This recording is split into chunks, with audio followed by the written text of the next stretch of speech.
दोस्तों, आप सबको राजीव मेहता का नमस्कार। आज मैं फिर से आपके बीच में हूँ।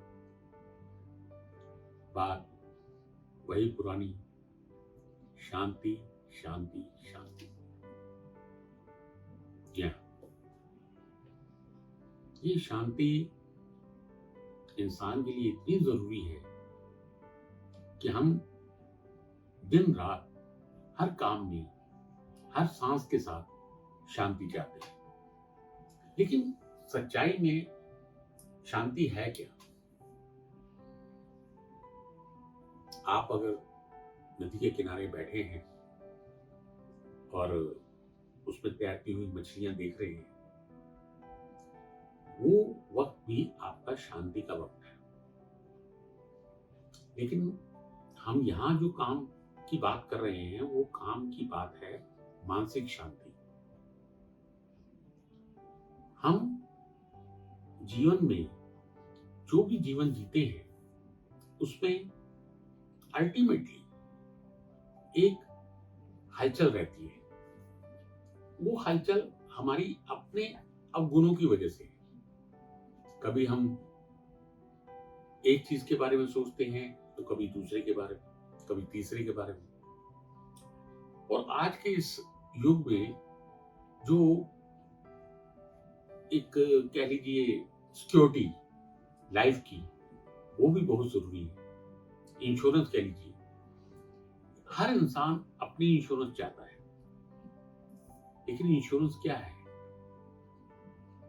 यकीन मानिए, कुछ भी नहीं। इंश्योरेंस सबसे बड़ी समय के ऊपर विश्वास रखने की है। जो व्यक्ति समय पे विश्वास रखता है, उसे वक्त हमेशा इंश्योर्ड रखता है। शांति उसके करीब रहती है। लेकिन ऐसा होता नहीं। हर व्यक्ति सिक्योरिटी ढूंढता है पैसे में। जितना पैसा मैं कमा लूं, मुझे शांति मिलेगी। लेकिन कभी आपने देखा है बड़े से बड़े पैसे वाले को शांत होते? जी नहीं, मैंने तो नहीं देखा।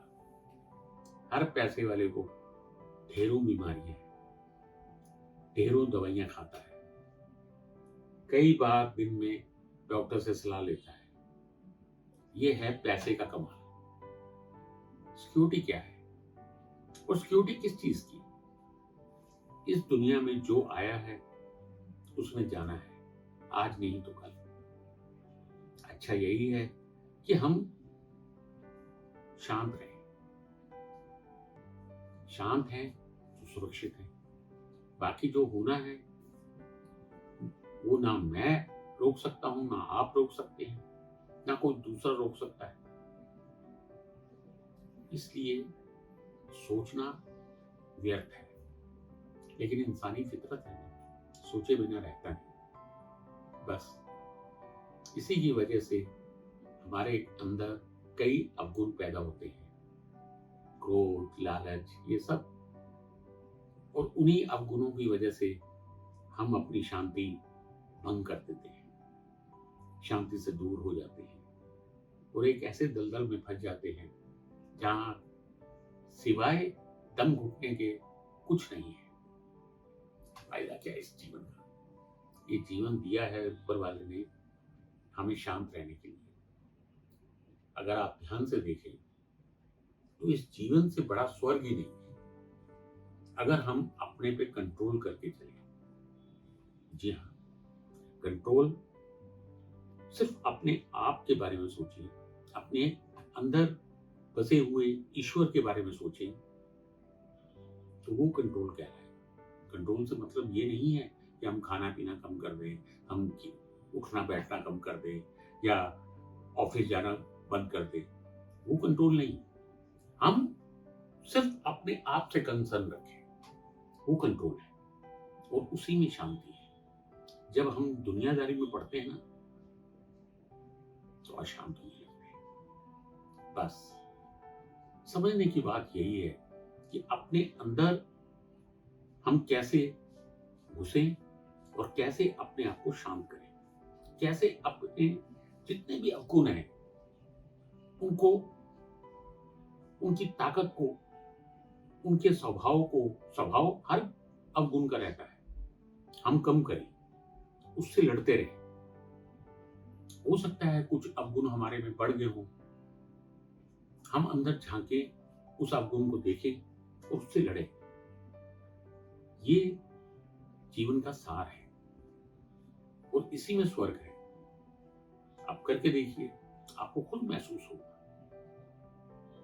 आराम से आप जीवन व्यतीत करेंगे, आपको दुनिया में रहते हुए भी दुनिया से कोई वास्ता नहीं रहेगा। तो सबसे बड़ा सुख यही है कि आप अपने आप में जिए, अपने अंदर झांकें, अपने अंदर के विश्वास को, अपने अंदर के ईश्वर को समझें, अपने आप को जीवित रखें।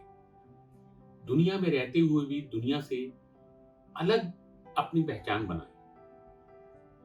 बात वही है कि अपनी आत्मा को जितना हो सके शुद्ध करें।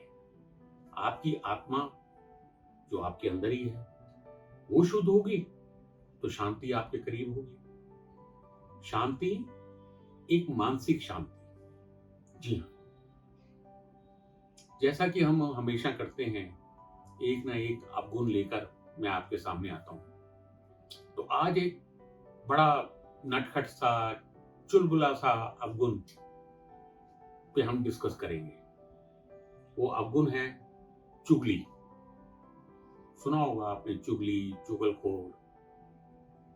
ये चुगली एक ऐसा अवगुण है जो करने वाले को एक अजीब सा नशा देता है। उसे चुगली करके बड़ा आनंद मिलता है। अब आप कहेंगे कि चुगलखोर को आनंद कैसा? साहब, यही तो बात है। आपने कभी चुगली की है किसी की? नहीं की तो अच्छी बात है, लेकिन जो चुगलखोर हो जाता है और उसकी आदत बन जाती है, वो यही सोचता रहता है कि कैसे किसी की चुगली की जाए। और चुगली करते करते वो आदत इतनी भयंकर हो जाती है उसके लिए कि अगर वो चुगली ना करे तो उस दिन उसको नींद ही नहीं आती। जी हाँ, ये चुगली एक नशा ही ऐसा है बुराई, लेकिन वो उसमें अच्छाई ढूंढता है। उसको लगता है मेरी जीत चुगली में छुपी है, मेरा मजा, मेरा एंटरटेनमेंट चुगली है। ऐसा ही छोटे छोटे किस्से हमारे जीवन में भी आते रहते हैं। एक ऑफिस में एक लड़की थी, पुरानी बात है, वो एक छोटा रेडियो लाती थी और मेरी आंखों देखी बात है, जो सच्चाई है। और कान में एक स्पीकर लगा के, जिससे कि आवाज कोई दूसरा ना सुने, वो गाने सुनती रहती थी विविध भारती पे, दूसरे पे, रेडियो के, और अपना काम करती थी सारा दिन। अब साथ में एक शर्मा जी बैठते थे। अब शर्मा जी का क्या था कि उनको चाय भी जरूर पीनी है 3-4 बार, सिगरेट पीना है और पान खाना है। वो अपना सारा दिन इसी में व्यतीत करते थे। हम भी वही थे, लेकिन उनको आदत थी चुगली की। जब भी साहब के कमरे में जाना, हमारे सर के बड़े डायरेक्टर के, तो उस लड़की के बारे में चुगली कर ही आते थे। साहब क्या वो काम करती है, सारा दिन म्यूजिक सुनती रहती है। डायरेक्टर ने सुना, 1 बार 2 बार 3 बार उसको, लड़की को बुलाया, डांट दिया। उसको बड़ा बुरा लगा। अब वो बेचारी बोल नहीं पाई, लेकिन उसको बात लग गई। उसने हमसे भी बोला, बाकी स्टाफ से भी बोला कि शर्मा जी ने इस तरह मेरी चुगली की। हम हंस पड़े, क्योंकि हमें मालूम था शर्मा जी यही करते हैं, किसी की बात निकलेगी वो अंदर जाके चुगली कराएंगे। खैर, दूसरे दिन लड़की आई, उसने डायरेक्टर के आगे अपना रिजाइन रख दिया। डायरेक्टर को बड़ी हैरानी हुई, क्योंकि अच्छी खासी नौकरी छोड़कर वो जाना चाहती थी, और वो भी अचानक। तो उसने डिसीजन लेने से पहले उसके जो उसने रिजाइन दिया था, उस रिजाइन पे डिसीजन लेने से पहले स्टाफ के बाकी लोगों को एक एक करके बुलाया, सबसे पूछा। सबने कहा कि साहब वो म्यूजिक सुनती जरूर है, लेकिन काम का उसका हर्जा नहीं होता। वो लगातार अपना काम करती है, ना किसी से बातचीत करती है, ना उठती है। तो आप कैसे कह सकते हैं, क्या आपका कोई काम लेट हुआ? डायरेक्टर ने भी कहा, बात तो ठीक कह रहे हो आप। शाम को डायरेक्टर ने उस लड़की को बुलाया, पास बैठाया, समझाया और बोला, ठीक है मैं अलाउ करता हूं, तुम म्यूजिक सुन सकती हो। लड़की खुश हो गई, लेकिन शर्मा जी को बड़ी बड़ी परेशानी हुई कि उसकी चुगली करने के बाद भी लड़की को अलाउ कर दिया गया। हम लोगों ने मिलकर शर्मा जी को समझाया कि शर्मा जी आपकी गलती पहली तो ये थी कि अंदर बात करनी नहीं चाहिए थी, और अगर हो गई और बात रुक गई है तो अभी आपको परेशान नहीं होना चाहिए। लेकिन साहब शर्मा जी की आदत गई नहीं, उस लड़की को छोड़ा तो किसी और के पीछे पड़ गए। ये उनकी आदत जिंदगी भर चलती रही। तो बात वही है कि चुगली से फायदा किसे है? सिर्फ उस व्यक्ति को जो चुगली कर रहा है, उसे बड़ा आनंद आता है। आह, चुगली की, डायरेक्टर ने बुलाया, रिजाइन ले लिया, मजा आ गया। लेकिन चुगली किसी का फायदा नहीं करती। आपने सुना होगा गॉसिप, ये गॉसिप लेडीज ज्यादा करती है, लेकिन मैं नहीं मानता। ये आदत जिसे लग जाए उसके लिए ये जड़ में चली जाती है, और वो चुगली किए बिना रहता नहीं। ऑफिस में अक्सर जेंट्स भी चुगली करते हैं। वो बात अलग है कि किटी पार्टी या दूसरी चीजों में औरतें चुगली करती हैं। अगर बहुएं हैं तो सास की चुगली करेंगी, अगर सास की टोली बैठी है तो बहुओं की चुगली करेंगी। आम बात है, इसमें उन्हें आनंद आता है जो चुगली करता है, या शिकायत लगाता है, या बातचीत करता है कि हमारी बहू ऐसी, हमारी बहू ऐसी, या बहुएं बोलती हैं हमारी सास ऐसी, हमारी सास ऐसी। अब क्या बोलूं, है तो बुराई। अब इस बुराई से दूर कैसे रहा जाए, ये इंसान को तब तक समझ में नहीं आएगा जब तक वो अपने अंदर नहीं झांकेगा। घरों में भी अक्सर सास बहू में ये चीजें, गलतियां हो ही जाती हैं, लेकिन चुगली का हमेशा फायदा दूसरे को हो या आपको हो ऐसा नहीं, कभी कभी नुकसान भी होता है। एक छोटी सी बात है, सास और बहू की। बेटे की शादी हुई, बहू घर पे आ गई। सास की आदत थी चुगली की, तब तक तो चलती रही जब तक वो बाहर वालों के आगे करती थी। अब जब बहू आ गई तो दिन रात अपने घर वाले को, अपने बेटे को वो रोजाना चुगली करती थी बहू की, कि बहू ऐसा करती है, बहू ऐसा करती है, ये करती है, वो करती है। उसके पति ने उसको समझाने की कोशिश भी की कि भाई कोई बात नहीं, ये चीजें घर में चलती रहती हैं। जवान लड़की है, पढ़ी लिखी है, उसके स्वभाव में जो चीजें हैं वो आदतें बन चुकी हैं। अगर वो किताब पढ़ती है तो पढ़ने दो, गाने सुनती है तो सुनने दो। लेकिन नहीं, सासू मां को बर्दाश्त नहीं था। बेमतलब वो हमेशा अपने बेटे के कान भरती रहती थी, अपने पति के कान भरती रहती थी, छोटी छोटी बातों को लेके हमेशा उसको पीसती रहती थी। हुआ ये, बेटा तंग आकर घर छोड़ के चला गया। अब सासू मां के ऊपर पहाड़ टूट पड़ा। खाना भी खुद बनाना, सफाई भी खुद करनी।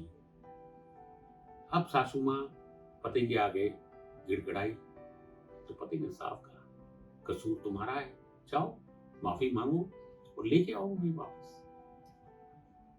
यहीं पर सोचने वाली बात है कि सासू मां को सब सुख मिल रहे थे, लेकिन चुगली करने की आदत ने उन्हें इस संकट में डाल दिया। आप खुद सोचिए, फायदा किसे मिला? किसी को नहीं, नुकसान हुआ। घर से बेटा अलग हो गया, बहू अलग हो गई, ये दोनों अलग रह गए और सारा काम घर का खुद करना पड़ा, जबकि उम्र भी ज्यादा हो चुकी थी। तो ये छोटी छोटी बातें जीवन में एक तकलीफ देती हैं। दोस्तों, अगर जीवन को सरल चलाना है तो हमें ऐसी छोटी छोटी या बड़ी बड़ी चीजों को अपने अंदर से निकालना पड़ेगा। अब चुगली जैसी चीज जिसका कोई फायदा नहीं, शायद खुद को तो फायदा ना दे लेकिन दूसरों को नुकसान दे सकती है और कभी कभी अपना भी नुकसान हो सकता है। ऐसी चीजों के ऊपर अपने को निर्भर ही क्यों रहने का? अच्छा यही है कि जितना हो सके ऐसे अवगुणों को अपने से दूर भगाने का। खामोशी इंसान को हमेशा एक मुकाम पे ले जाती है। अगर आप चुप रहें तो ज्यादा अच्छा है, बेफजूल बोलने से कोई फायदा नहीं। और सच में चुगली कुछ ऐसे लोग भी करते हैं जो जरूरत से ज्यादा बोलते हैं। उनको बोलने के लिए कुछ चाहिए, सिर्फ इंटेंशन उनकी तरफ जाए सबकी, इसके लिए भी वो ज्यादा बोलते हैं और ज्यादा बोलने के चक्कर में लोगों की चुगलियां करते हैं। वो बोलने को कुछ होता नहीं, उनकी दिनचर्या वही घर के आसपास है या ऑफिस के आसपास है। कोई अध्ययन नहीं करते, कोई किताब नहीं पढ़ते, कोई न्यूज नहीं सुनते, लेकिन बोलना है। आप बोलेंगे किस पे? कोई सब्जेक्ट नहीं है उनके पास, किसी चीज की नॉलेज नहीं है, तो वो चुगली के पे ऊपर आ जाते हैं, किसी की भी चुगली करते हैं। मेरे ऑफिस में फला आता है, बड़े सिगरेट पीता है। अरे पीता है तो तुम्हें क्या, पीने दो। ऐसी छोटी छोटी बातों को लेके वो बातों को बड़ा बनाते हैं, सिर्फ अपने एंटरटेनमेंट के लिए। मैं आपको यही समझाना चाहता हूं कि ऐसी चीजें अगर आप में भी पनप रही तो आप कोशिश कीजिए कि वो चीजें शुरू से ही आपके अंदर से निकल जाए, आपकी आत्मा से निकल जाए, आपके भीतर वो घुसी ना पाए। अगर आपने जीवन को सरल बनाना है तो ये अवगुणों को आपको अपने आप से दूर करना पड़ेगा। इन अवगुणों को अगर दूर नहीं करेंगे तो जीवन सरल नहीं बन सकता। दिन रात आप एक अशांत सी जिंदगी जीते चले जाएंगे और वो जिंदगी आपको कहां अंधेरे में धकेल देगी पता नहीं। आपको लगेगा कि आप जी रहे हैं, लेकिन वो जीवन जीवन नहीं है। शांति का जीवन उसी को कहेंगे जिसमें आनंद है, खुशी है और अपने आप में आप बिल्कुल खामोश हैं। खामोशी का मतलब ये नहीं होता कि चुप है, खामोशी का मतलब होता है शांत होना। और शांति उसी का नाम है जब आप खुद में शांत होंगे। इसी के साथ आज के लिए मैं आपसे इजाजत लेता हूं। हाँ, अगर ये वीडियो आपको अच्छी लगी हो तो आप इस वीडियो को शेयर कीजिए अपने दोस्तों के साथ, अपने परिवार वालों के साथ, लाइक कीजिए और सब्सक्राइब कीजिए। इसके साथ ही आप सबको मेरा नमस्कार।